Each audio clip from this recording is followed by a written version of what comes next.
Welcome everybody to another episode of Nourished Inside Out today. I'm here with Tash Doherty. She's originally from London and she lived in the States for a little bit and now she calls Mexico home. And she is a writer and she just got her first piece of writing published in Vogue.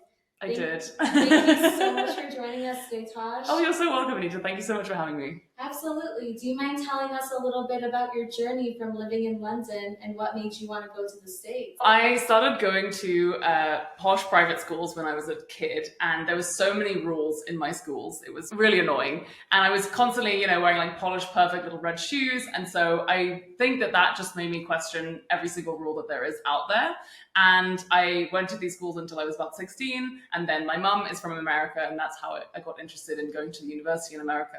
And I originally went to a very, intense business school in Pennsylvania, and I learned a lot there, but it wasn't exactly the creative environment that I had always dreamed of. I had these dreams of publishing my first novel since I was about 15 years old. So eventually, once I was done with all of that and working in tech for a couple of years, I decided to quit my job, quit my life in New York, become a writer, become an author, and move to Mexico City. And that is what brings me here today.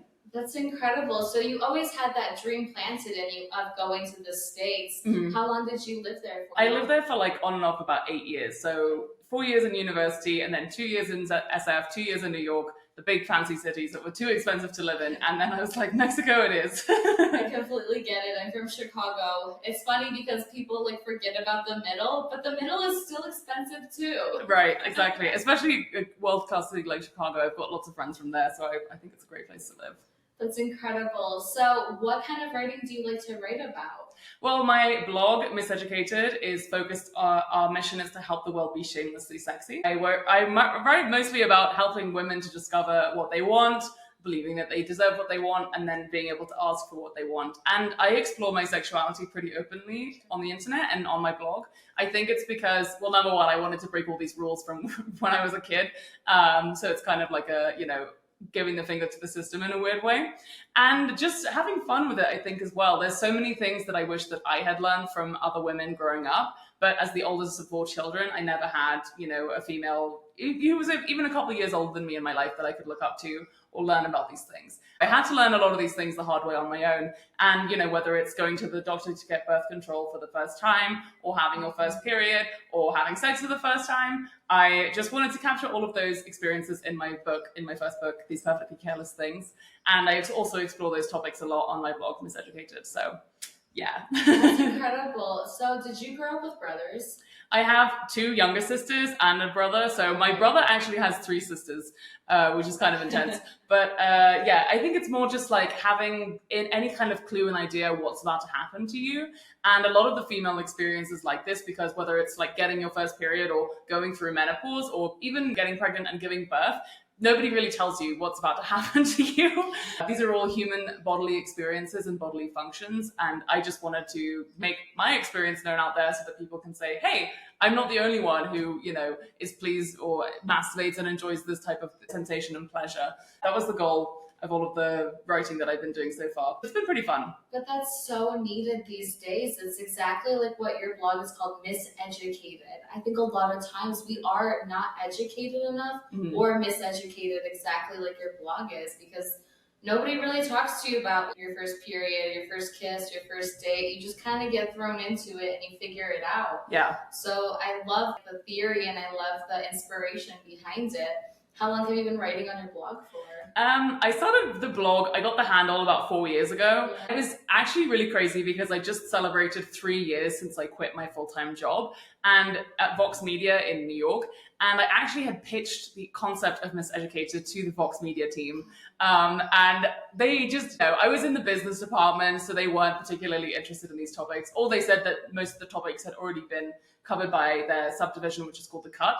I had all these stories in mind that I wanted to cover, and I had been interviewing a lot of femtech founders and those kinds of things. I have a lot of female friends who are building amazing companies in women's health, and I just wanted to showcase their stories. And then I really started writing formally on the blog in 2022. So it's been a couple of years now, but I made a promise to myself to publish a story every single week on Fridays since August about 2 years ago. I've managed to do that.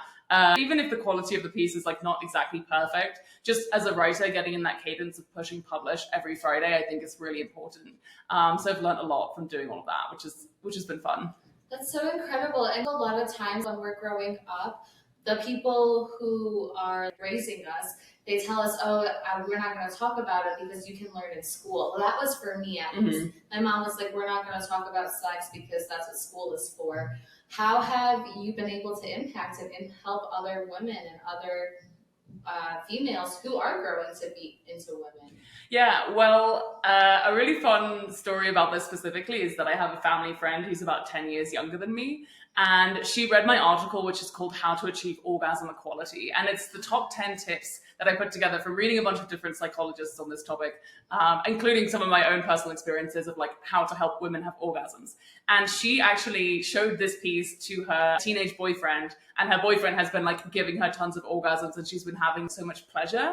And I just think back to, don't get me wrong, loved my high school boyfriends, but they weren't exactly eating me out in a way that was, super pleasurable. I don't think I had my first orgasm with a partner until maybe I was like, I don't know, in my 20s. So I think that was really special to realize that my work is actually being read by younger women. And maybe if we could train some of the younger men for these heterosexual relationships, that they could have more pleasure.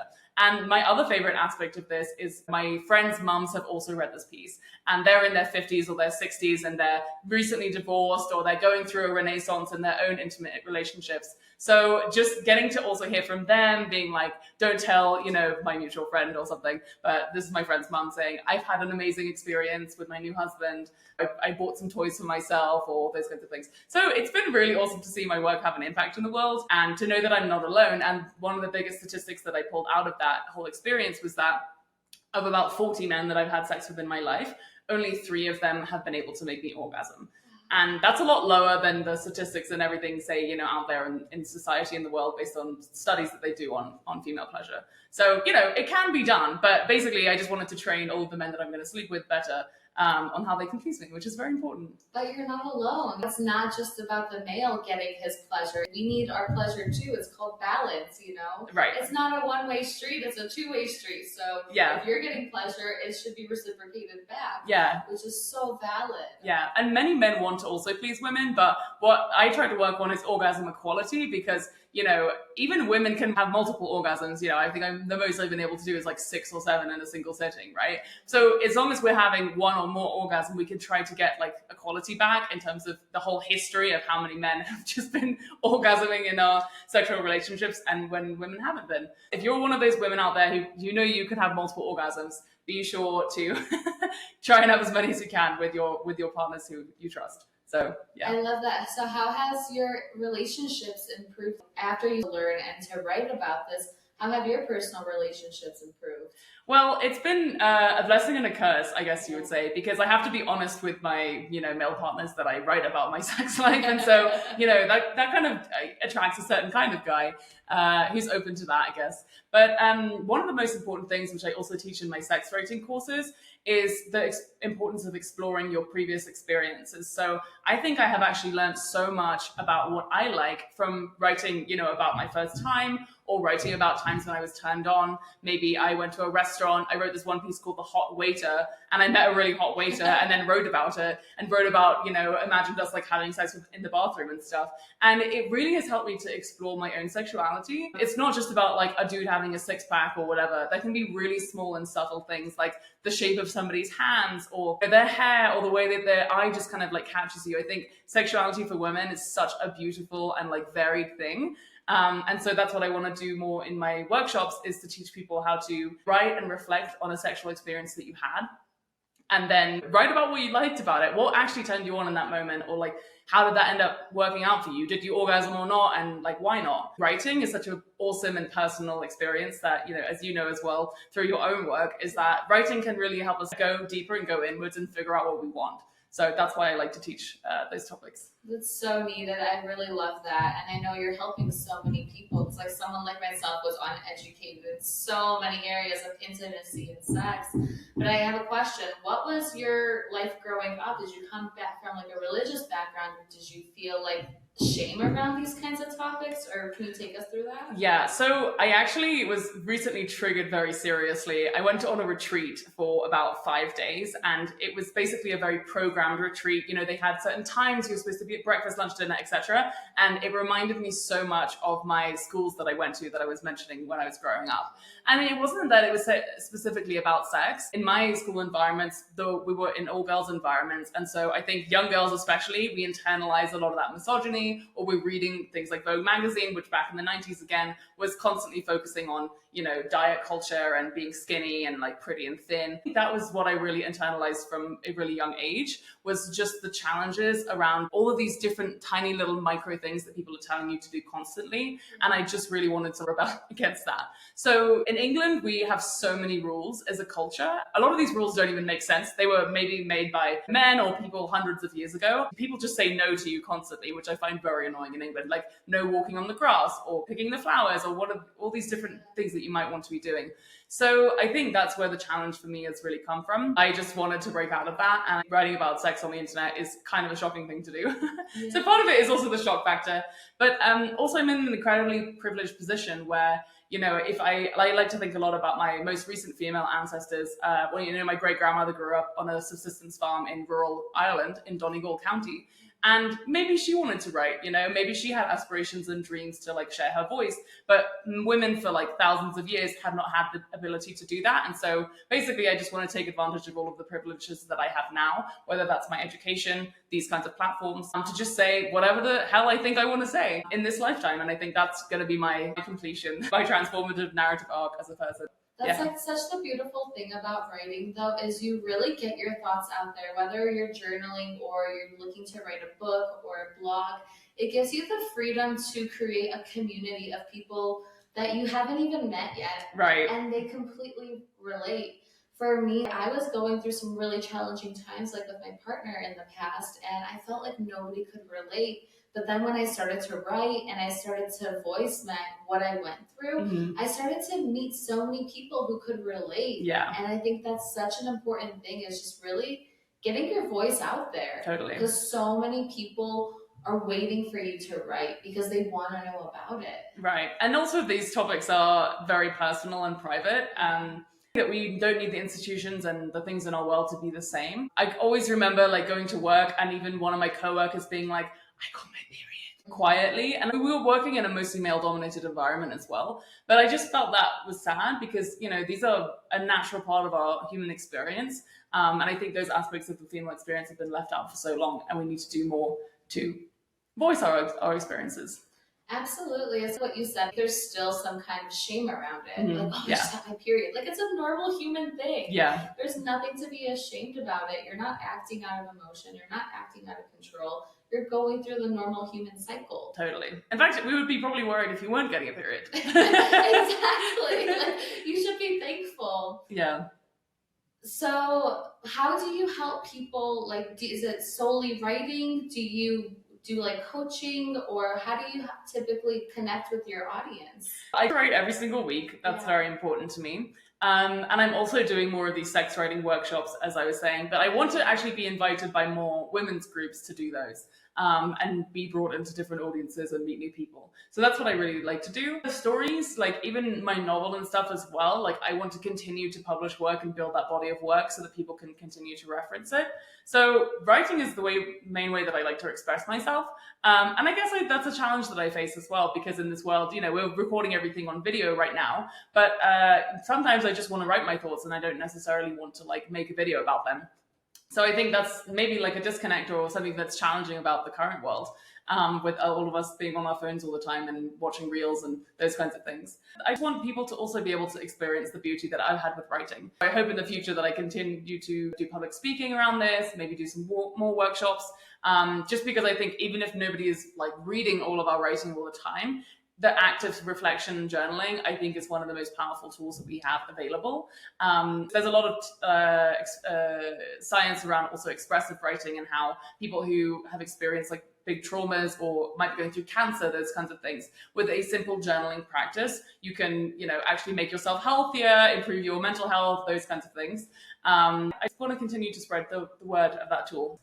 That's incredible. So going from England to Pennsylvania and New York, and then going to Mexico, do you feel like the culture and the community has influenced you in each way? Like, is one more conservative than the other? And did you feel like you were kind of hiding your writing in one area versus the other? Yeah, that's a really great question. I would say the culture between England, the US, and Mexico is quite different. Between England and England and the US, I think actually the only thing that they have in common is the language. I don't think anything else. Like, if you've been around English people, they're much more reserved, much quieter. Americans are super loud. I think Americans, because the country's so big, you have so much space that you can be loud in. But in England, we're a much smaller country, especially London. So you have to be just a bit more aware of like how you're coming off to other people. Americans have really taught me, the value of just being loud and shameless. Actually, I would say that's a huge thing that I've learned from being in America, and also just the beauty and comfort of eating incredible food. In America, you can really just like bite into a triple cheese hamburger, and everyone's like, "Oh my god, it's so amazing! It's so delicious." But in England, people will be like, "Oh, I've had a bite of a chocolate croissant. I really must, watch my weight, right?" Like it's a totally different aspect of food, and I think America can just be like so big and loud in so many different ways. And I'm also really grateful, as I was mentioning earlier, I've just been reconnecting with some of my university friends from America. And these are just such incredible people who, a lot of them are very global mindset, they've traveled all over the world, or they're very ambitious in their careers. And I've just been able to meet so many amazing people in America. I'll always have all of my friends there, which is great. And then Mexico, I think, just brings in a whole different level of flavor and passion. And I can't really think of anything more opposite than, Mexico, than English or German culture, especially because we're on time and it's gray and everything. But Mexico, I think, is just like chaotic and like all the most beautiful aspects and also the most messed up aspects of the world blended into this like incredible mixture of color and light and music. And I personally find so much passion and inspiration in Mexico. I've been able to do some of my best writing in Mexico. I don't think I've ever really suffered from writer's block here. There's just like so much happening all the time. We're even in jacaranda season right now. So it's like purple flowers everywhere, wherever you're walking down the street. And I don't know, I just find the richness and beauty of Mexico to just be like completely baffling. And even Salvador Dali, the surrealists have said that it's too surreal, right? Like it's just a place of like such incredible beauty. But it's also a very challenging place to live. And so I think, but Mexico, you're not afraid to wrestle with these questions of life and death, celebrating Dia de los Muertos and having a beautiful culture around death, I think is also so important. So I'm very grateful to Mexico, Viva Mexico, and I'm really grateful to be able to live here and do my work here. And I love living here. I can completely agree with you. I can't relate with England because I haven't been there, but living in Chicago, like I was not born I didn't grow up in the city, but I grew up in the suburbs, and I feel like that's a really like conservative area. Totally. So that kind of like can relate with England, like it's just everybody knows everybody. You see the same people on the roads. The people you went to school with are usually the neighbors that you're seeing all around. And it's such a conservative place because I think people are so used to like the familiarity. They're also not that open. But then you go to a big city like Chicago and you have the ability to be who you are whenever you want. Yeah, and there's amazing cultures in Chicago. Black culture in Chicago is amazing. Yeah. Incredible, tons of Mexicans in Chicago. Yeah.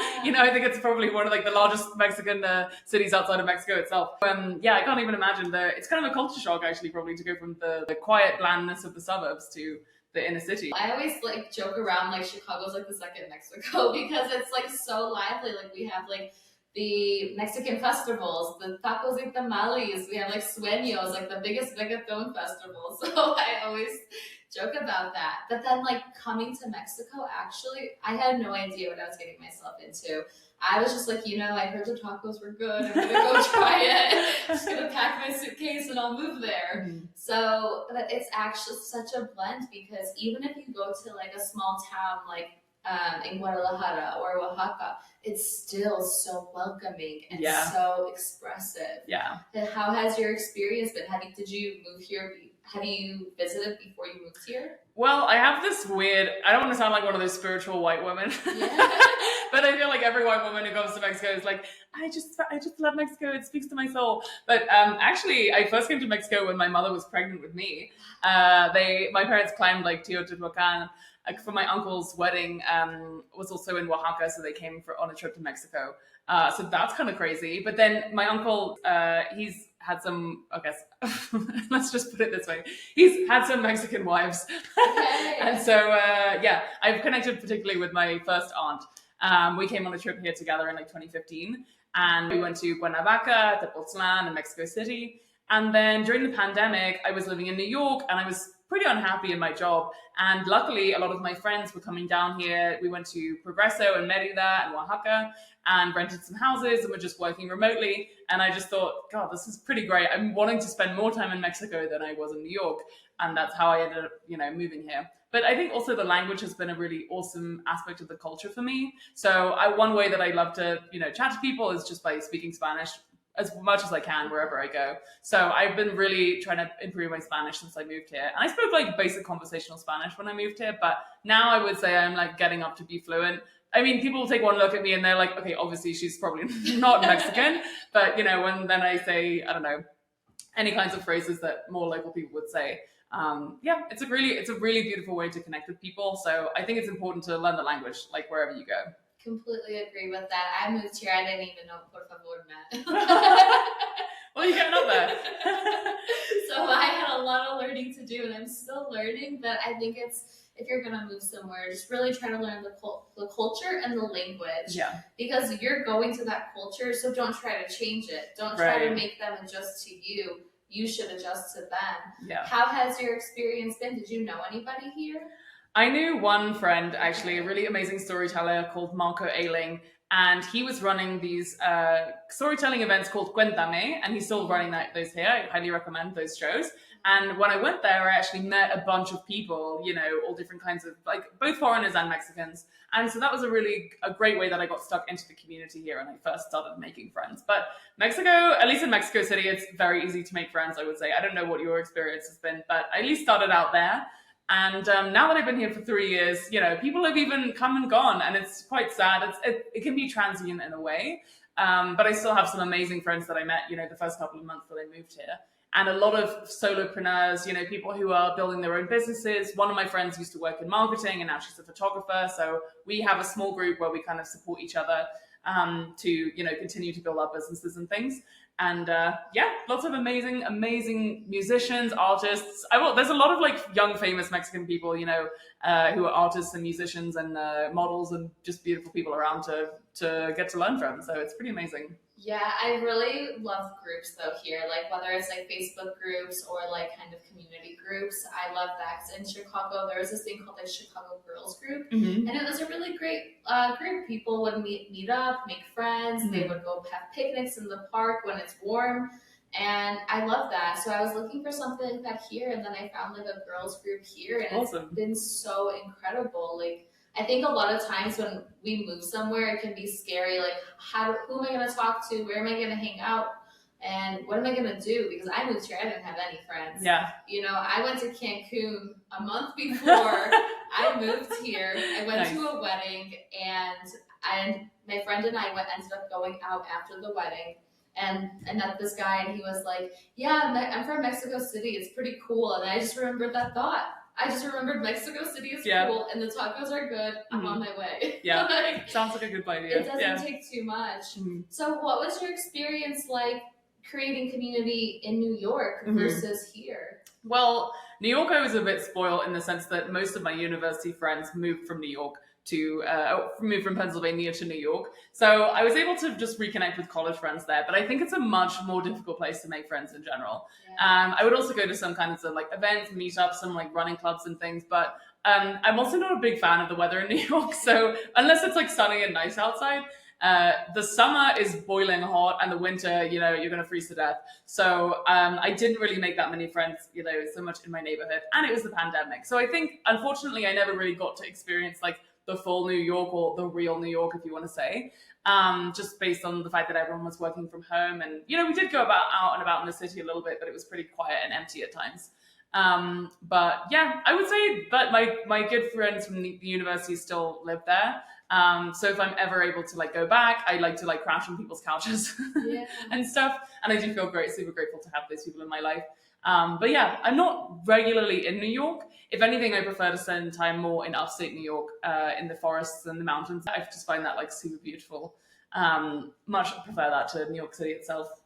Absolutely. So going back to your writing, do you mind taking us on the journey of how you like wrote your book and like the process through that as well? Because you do talk about a lot of topics that are not really common to talk about. So how was it in the beginning when you were first getting your writing out about sexuality versus to when you got it published?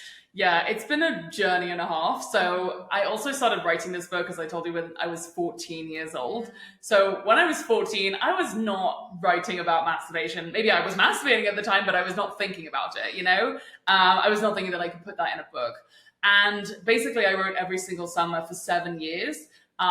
Because I had this dream, and my English teacher had told me that a girl in my high school had written and published her first book in a single summer. So I was like, how can it be? You know, how hard can it be? Like, I could definitely just publish my book, right? Well, anyway, it took me 7 years. And then once I got to business school, I was, you know, very distracted. And I thought, I need to make lots of money. I need to work at all these companies and be, you know, acceptable in the world of business, etc.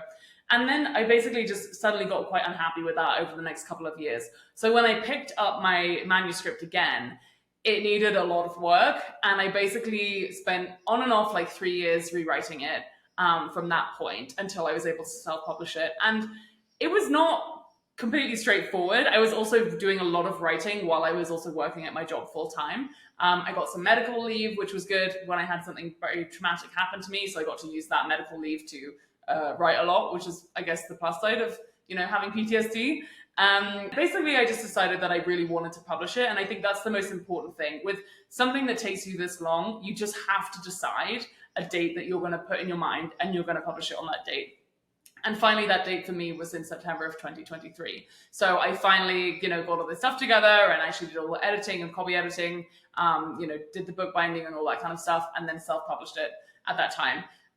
It was a pretty big process, I would say, but those most intimate scenes came, a lot of it was inspired from journal entries that I had done over that time. So I had saved a lot of my journals from when I was 15. Sometimes I'll go to an event, and for example, I went to a party one night. This was in like 2009, and I wrote like everything that I could remember from that party. Like it was, you know, a middle school kind of awkward teeny bopper party, and we were all kind of drinking for the first time, and something, I don't know, in my soul was just like, I need to go home and write every single detail that I could remember. So I had events like that came and could be used and kind of, you know, alchemized a little bit and put into the book. And it was just a really, really great way to be able to catch what it feels like to be a 15-year-old girl, because that is the age of my character. So I wanted to go back to that exact experience of 2010 in London and all of the crazy things that we were getting up to, you know, around that time. So yes, I would say use all of your feelings, use all your journal entries, use all your bad experiences, your good experiences, and write about them, because they will all be fuel at some point in time for the book that you're going to be working on. So your main character is your 15-year-old self? In some forms, yes. I try to really capture all of the beauty of London, and like the nostalgia of the place for me is also super important. So all of those experiences, right, these come from experiences that I had. You know, the little things about the street signs and like the houses and like what things look like and the people and what they do, you know? So in those senses, like it does have elements of being autobiographical, but the most important thing as well that my writing teacher has also told me is that you need to have a lot of conflict happen to your character. And so, for example, something like taking a pregnancy test in the bathroom, right? Maybe I did that in my real life, but you need to make it clear that, you know, your character's done some pretty irresponsible things. Yeah. And it's a fork in the road situation, right? Like, is your character going to be pregnant or not? So those are kinds of experiences that, like, I can use my personal experiences up until a certain point. And then from there, you really need to create a lot of conflict and have tons of terrible things happen to your characters in order for your story to be interesting. So that's such a valuable point, though, is you're saying how, like, your character would do something like take a pregnancy test in the bathroom. How many times have we done that as a teenager? Yeah. and been ashamed of it. Right. Why are we ashamed of it? We should be thankful that we're able to and that we have those resources. And it's like, don't feel guilty about it. And I think a lot of times, just the society that we grow in, like growing up in the suburbs for me or you in England, there can be a lot of shame or negativity based around doing those kinds of things. Yeah. But it's normal human experiences. Totally. And as we know, for lawmakers who have maybe not had this experience, well, hopefully reading a book like mine, you can be put in the situation of what it would be like to be a 15-year-old girl taking a pregnancy test, what in Starbucks and the water's like dripping from the pipes and there's like this, the air fans going off and you've got this giant trash can full of like people's dirty hand towels, like bringing people into the scene itself and making that scene as realistic as possible so that you can try and put yourself in the shoes of a 15-year-old girl in that situation, and the consequences of that and what resources does she really have available to her. Yeah, well, you've taken a lot of leaps of faith from moving country to country to country and also changing careers on that. And I think one of the biggest things that I like to teach is about telling people to go for their dreams and don't let what other people think you should be doing stop you from what you actually want to do. Yeah. How can you encourage somebody, or what advice would you give to somebody who is stuck in the 9 to 5, has these big dreams and wants to explore their dreams? Yeah, I would say, well, part of my privilege has been going to business school and having that very critical analytical skill set behind all of my work. So even if my book has not made a lot of money yet, or I'm still building my platform, I have financial stability because I've been able to get, high paying science related work in technology. And that I think is very, very important. So if you are at all analytically inclined, or you like marketing, or you like user research, try to find some skill set that you can develop on the side, because ultimately in this world, you want to be able to look after yourself financially. And that is my most, biggest advice for any young females out there, is that you're never going to be able to take the leap of faith if you don't have, a good source of income and as much money as you can behind you to start with. And that's then I think, it's up to a question of where you want to live, right? And I made the very intentional decision, I'm very grateful that it's much cheaper to live in Mexico. And I get to benefit from that, right? It's like, that's another point of privilege that I think many local Mexican people are maybe not as happy with. But really think deeply and critically about whether you need to live in New York, right? Like, it's just going to be that much harder to achieve what you want to achieve when your living expenses are 3 times higher than they might be in a smaller town. Like, there's a lot of other beautiful random places in America or Canada or wherever that you could live. So I recommend looking into somewhere else where you might be able to like write or do whatever your dreams are, painting or those kinds of things. I would say that's the most important thing, but it comes down to really deeply reflecting on, no matter what the expectations are in your culture of you, what actually matters to you and what you are going to spend your money on, and what, your core values, because other people will try their entire lives to tell you, oh, you should be doing this thing, you should be living in this neighborhood, you should be making this kind of money, you should be like doing this prestigious thing or whatever. But you're never going to be happy unless you actually give your dreams a shot.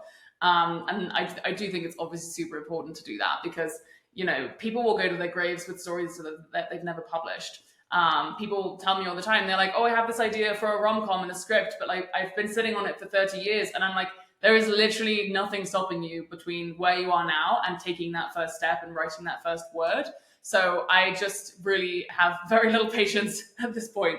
We all have a very limited amount of time in this world. So I just encourage people to pick up the pen and write your first word and get everything out there. And the rest will follow, It's like, just get into an environment that's comfortable and a place that is like a safe space for you. Yeah. And then you can always write from there. And something that I always like to do is that people would always tell me, like growing up, oh, Annette, you're such a storyteller. Why do you have so many stories? Think about things that make you happy as well, and just jot them down. It doesn't have to be anything fancy. Just word dump it, and it'll make sense later down the road. Yeah, you just need to get a bunch of material, and a lot of it's not going to be good to start with either. And that's very important. You have to try and silence your inner critic. And obviously the one book that I recommend on that topic is The Artist's Way by Julia Cameron, because she tackles all the different aspects of creativity and how your inner critic might be silencing you or preventing you from, making your dreams happen. Amazing. So can you tell us what everybody's been waiting? What was your writing that was featured in Vogue? Oh, yes. Well, actually, it was a quote that was Yes. featured in Vogue. Yes. But I reached out to Diana, who was an editor there and a writer. And this article specifically was focusing on dating patterns and the trouble of dating in dating apps, especially in this world where everyone's a bloody digital nomad and nobody's staying in the same place. And so she was looking for quotes from female travelers about their experiences dating around the world. And I basically just wrote to her and said, look, I'm somebody who lives abroad, but I live in one place, right? Like, I want to find a partner in the place that I'm living in. And what's really annoying about an app like Hinge, which is the one that she was writing about, is that a third of the people who are on this app are just passing through for the weekend, and are like dudes on a bachelor party trip. And they're like, oh, do you want to meet up and go for coffee? And I'm like, well, actually, I'm trying to like have a really long lasting and like flourishing and like meaningful relationship, and I don't think that's just going to happen in a weekend. So that was the quote that was quoted in Vogue and shared. And basically, I just said that I have to ask. One of the first things I ask on the app is, do you actually live in Mexico City? Because otherwise, I'm not going to be able to really have a relationship with them or date them. So yeah. Yeah. Well, also the hard thing about Hinge is that people who are from here, they have it because they lived in other places like England or America. Yeah. Because it's not really available here. It's not, exactly. And that's also like, but some of my friends have decided that that's the subset of people that they want to date. Okay. Like I've also used like Bumble and Raya and all these other ones here. And also just good old fashioned meeting people in person, which I'm not completely against. It's a combination of things. But yeah, she was specifically looking for a quote about Hinge. So I had some strong opinions about it. That's incredible. I love that. And true, it's like, it like blows my mind. Like, it doesn't blow my mind that much, but it still like kind of baffles me how like just looking at people that I went to high school with and just seeing them get married to each other and like stay in the same hometown, like it just really doesn't make sense to me. Yeah. And like, go out and travel. Yep. Like there's so many incredible places, so many incredible people to meet. And yeah, there may be a language barrier or a culture difference, and that's okay, but that's like that's what makes life fun. Right. You're gonna learn so much more by being and existing in another culture. But yeah, I totally get that. And also it's totally fine to have a partner for a while and then realize that you have different goals and you're going in a different direction, because we are living such varied lives, if we're moving city every couple of years or addressing a new culture or learning a new language, we're going to be evolving and changing so much. So that's what I think. You need to just either be with a partner who's going to help you grow, or just be single, because that's also great. Absolutely. Can we talk about that? Yeah, let's talk about being single. I think being single is a gift. Yes. It's a gift because you get to date yourself every day. Oh my God, amazing. You don't have to ask someone to take you out for lunch. You get to take yourself out for lunch. Yes, it's amazing. It's so beautiful. So like, moving here, you moved here single, right? I did, yes. Okay. How has the dating process been for you here? It's been a learning experience. I've written a very popular article about this, actually, called On Dating Mexican Men. Okay. So if you type in Google how to date Mexican men, you'll probably read this article.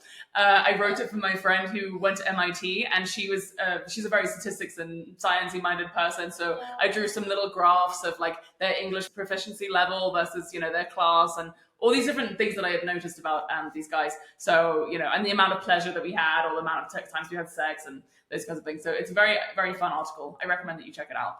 That's awesome. But recently I would say it's gotten a lot harder, because I think something happened like maybe a year and a half ago where I just accidentally started going on dates with people that already had girlfriends, but they like wouldn't tell me. And the chisme is just like happening so much constantly, like it's just, I thought everyone was just, walking down the road, having a great time, dating and whatever. But my God, like the level of gossip and cheating in this country is just like absolutely mind blowing. And so that has been a bit of a challenge. But ultimately, I think also I've grown a lot as a single person, and I've just turned 30 a couple of months ago. And I really think I've come to understand that like I've spent most of my 20s completely single, and if I've been fine, and if anything, I've been thriving. So can't be that bad. Yeah. And it's like, it gives you the opportunity to grow yourself and to take care of yourself. Totally. In my super early 20s, like from age 20 to 23, I got into this relationship really fast. Like we got married when I was 21, and then when I was 23, I was like, this is just way too chaotic. I need to leave. So then when I was 23, like I left, and the most important thing is I didn't know who I was.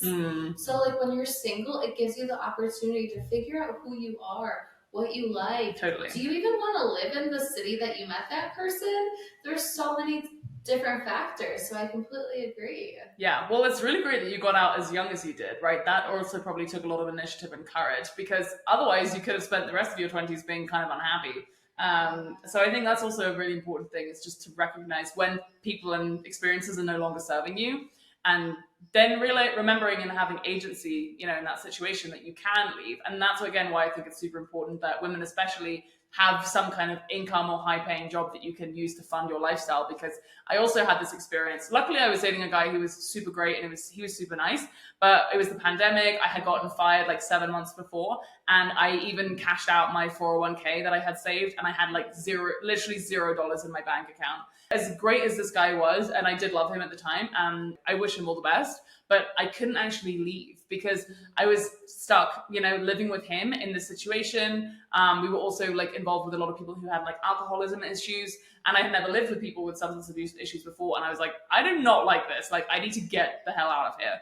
And luckily what ended up happening was that, 4 months after the pandemic started, I got my job at Vox. And they finally reached out to me because I was in final round interviews, when right as the pandemic started, and then I had to wait like 4 months, or like I didn't hear anything from them. So finally I got that income, and I finally got that first paycheck, and I was like, hey, I'm really sorry, but like I need to go back to England. I got to find an apartment. I moved out. Now I have my job. And then I just broke up with him because I was like, I need to just move on from this like phase in my life. But it was really scary for a moment there wherein I had $0. And even if I loved him, I couldn't leave. And that is a situation that I never want to be in again. And I never want other women to have to experience that as well. That's a pretty courageous and bold move, though, to just say, this isn't serving me purpose and this isn't serving me value. So I need to get up and go do better for myself and find a better opportunities.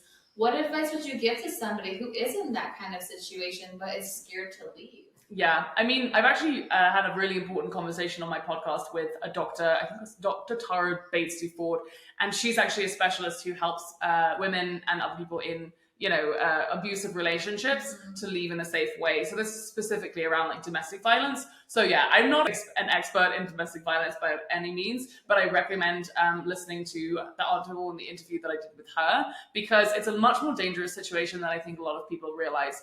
And when you leave is the most dangerous time.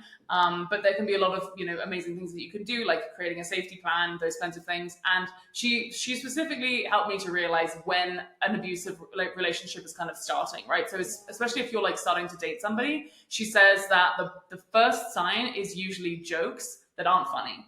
Right? They'll say something, they'll comment on your weight, or they'll like pick you apart, or they'll put you down a little bit in front of other people maybe as well. Even if you just kind of are not paying attention exactly and you let those jokes slide, that's when you know that they really actually don't respect you, and that is what usually leads in the bad direction. And then sometimes it can escalate into something like violence, or you're in a really, really bad situation that you can't get out of. But yeah, that stuck out to me from my conversation with her, is like, if your partner is making like mean-spirited jokes at you and is not valuing your opinion or doesn't respect you, that's like the first sign that you need to be like, ding dong, red flags, and then so that it doesn't escalate. Yeah, that's so true. I like how you worded that, when they start saying jokes that are not funny. Right. Because if we're gonna make jokes, it should be so that it's actually funny and it's like comfortable for both people. Totally. But when the jokes start to make the other person uncomfortable or try to push down on them, that's not funny. Yeah. That's just disrespecting them. Right. Like, without actually being a jerk right up front. Yeah. And if you don't address that when it first starts, then you become accustomed to it, right? And then that's normal for you. And then you're used to the person who's closest to you in your life constantly dragging you down. And that's when they can really wear down your self-esteem. And things just go, south from there. So I think it's very important to stick up for yourself in any kind of situation, especially even if, it's somebody who's like really, really super close to you. And even yesterday I was on Hinge, and this guy messaged me. I matched with a guy, and he messaged me. The first thing he said when he messaged me was, "Ride me and teach me Spanish." That was the first message. I didn't even say hello. No. And I screenshotted it, and I sent it to my friend, because we literally joke about this all the time. But it's just like, the first thing you're going to do is say some weird sexual joke and then like maybe I don't even want to teach you Spanish. So I literally was just like, and then what was crazy was that I had like actually liked a picture of him as a kid holding like a duckling, and I was like, I'm like, this is not as wholesome, you know. I said to him, I was expecting something more wholesome following the duckling picture, you know, and then he's just making some like awkward sex joke, and then he was like, no, and then I just like, I was like, hey, just so you know, like I'm feeling super uncomfortable, and like you clearly like don't respect me, so I'm just gonna unmatch you. So like I unmatched him, and then I like reported his ass to the Hinge people, because I was just like, the fuck, I just don't want to open up my app and have the first thing that somebody says to me just be like, ride me. Like that's so immature. It's so immature. Yeah. So we can have a relationship, or like you just want to have sex. Like great. We established that, you know, already. And that's the first sign of disrespect. Literally. Yeah. I didn't even give that guy a second more of my day. I was just like, no. You're like, have a nice day. I saw this one pickup line, and the guy was like, if your mom picks us up from the date, my mom can drop us off. I'm like, what? Are you 15 years old? Or like, I think it was like 35. I'm like, what planet are we on? Oh my god, literally. It's just the craziest. I can't remember the comedian's name, but she basically just said that we should put all of the people on the dating apps who are left and call them what's left, basically. That's a good one. Oh yeah, my gosh. Exactly. She's from SNL. I can't remember her name, and don't give me credit for that joke. It was totally hers. Wow. Yeah. That's awesome. Well, do you want to talk to us a little bit about your book? I know you brought it with you. Can you show us your book? For sure. This is These Perfectly Careless Things, and it's a spicy coming-of-age teen romance novel set in London in 2010. Plenty of smut, as we've been talking about. It's, you know, the first period, first time seeing an erect human male penis. So if you have any of those interests, or you're curious to know more, follow the life of Abby Chesterton, who is desperate to become an artist until she meets the very enigmatic and complex Jonah Wood, who helps her to come out of her shell and explore her creativity. So, yes. That's so beautiful. Before we wrap up, I have a question. What does it mean for you to nourish yourself from the inside out? Oh my gosh. I think it just means taking time for myself, and specifically, I come from a culture which is very like intense, you know, high achieving, blah, blah, blah. And we're so driven by work in my culture that I think even just taking a day for yourself or an hour for yourself to look at the birds in the park or whatever is considered kind of unproductive, right? And I think one thing that I literally just spent money on a poster that just says rest on it, because I need to rest more. Sleeping is important, and my idea of that specifically is just on Sunday I went for a short run, and then I went to a temazcal, which is a really beautiful traditional ceremony and sweat lodge ceremony that they have here in Mexico. And it was led by some Nahuatl woman. It was just a lot of like bruja, witchy energy. And you basically sit in the sweat lodge, and there's different doors, and you explore, you know, prayers and energies and all those kinds of things. So I find the temazcal to be an amazing reset for me. And actually the ceremony is very symbolic in that it is supposed to recreate rebirth for everyone that's involved. So yeah, I think that ceremony lasts like 2-3 hours on a Sunday, and I find it just the most, you know, nourishing and really awesome experience. And again, I'm super grateful to all of the people who have led all the temazcal ceremonies that I've done, because again, in England we do not have, you know, anything like this. It's something special to Mexico and the Americas, so I'm very grateful to be able to take part in those ceremonies. That's incredible. Well, can you please tell us where can people support you and find your work? Yes, you can find me at misseducated.substack.com or misseducated_ on Instagram, or Tash Doherty _ on Instagram too. But it's been such a great conversation. Thank you so much for having me, Annetta, and I'm so grateful to be here. It's been such a pleasure. Thank you for joining us today, Tosh.